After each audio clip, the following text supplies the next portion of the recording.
என்ன பார்த்தா உனக்கு எப்படி தெரியுது? உங்களுக்கு என்ன பியூட்டிஃபுல்லா இருக்கீங்க.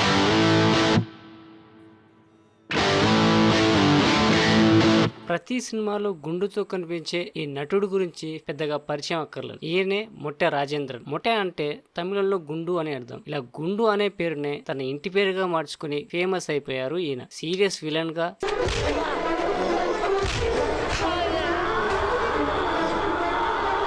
సిల్లీ కమెడియన్ గా, పుట్టగుడే కదా. అవును. ఇలా వెళితే వెళ్లే దారిలో చాక్ పీస్తో చాలా రాసి పెట్టారు. ఏమన్నా?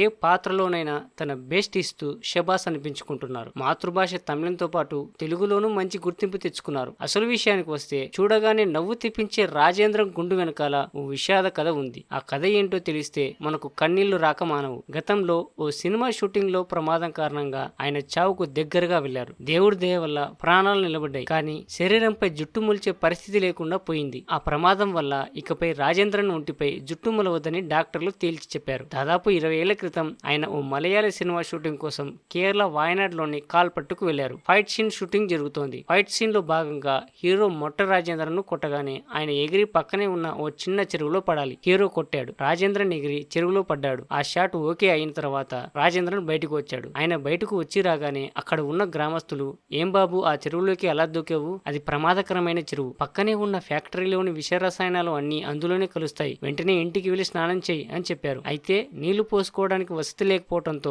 రాజేంద్రన్ ఆ విషయాన్ని పెద్దగా పట్టించుకోలేదు. కొన్ని రోజులు గడిచాయి. రాజేంద్రన్ తలపై ఓ కురుపు వచ్చి కొంత భాగం జుట్టు ఊడిపోయింది. తర్వాత తల మొత్తం కురుపులు వచ్చి జుట్టు మొత్తం ఊడిపోయింది. కేవలం తలపైనే కాదు, కనుబొమ్మలు, మీసాలతో సహా శరీరం పైన జుట్టు లేకుండా పోయింది. డాక్టర్లను కలిస్తే వాళ్ళు ఏమీ చేయలేమని చేతులు ఎత్తేశారు. ఇక్కడ బాధాకరమైన విషయం ఏంటంటే రసాయనాలు కడుపులోకి వెళ్లటం వల్ల కడుపులో కూడా సమస్యలు మొదలయ్యాయి. చిన్న చిన్న ఫైట్ సీన్లలో నటించే ఆయనకు డాక్టర్ల దగ్గరకు వెళ్లడానికి డబ్బులు లేక చాలా ఇబ్బంది పడ్డారు. మనకు ఎదురయ్యే ప్రతి సమస్యలో చెడుతో పాటు మంచి కూడా ఉంటుందన్నట్లు రాజేంద్రన్ గుండు విషయంలోనూ ఇదే జరిగింది. గుండుతో పాటు ముఖం మీద మీసాలు, కనుబొమ్మలు లేకుండా చూడ్డానికి రఫ్ అండ్ టఫ్ గా ఉన్న రాజేంద్రన్ కు అవకాశాలు పెరిగాయి. విలన్ పాత్రలు తగ్గి కమెడియన్ పాత్రలు పెరిగాయి. అంతే, దశ తిరిగింది. రాజేంద్రన్ కాస్త మొట్ట రాజేంద్రన్ గా మారారు. తెలుగు, తమిళం, కన్నడ, మలయాళ భాషల్లో అవకాశాలు పెరిగాయి. తనకంటూ ఓ మంచి గుర్తింపు తెచ్చుకున్నారు. మొట్ట రాజేంద్రన్ స్క్రీన్ పై కనబడితే చాలు జనం హాయిగా నవ్వుకుంటున్నారు. మొట్ట రాజేంద్రన్ తన జీవితంలో చోటు చేసుకున్న ఈ విషాదం కారణంగా మొదట బాధపడ్డా ఇప్పుడు మాత్రం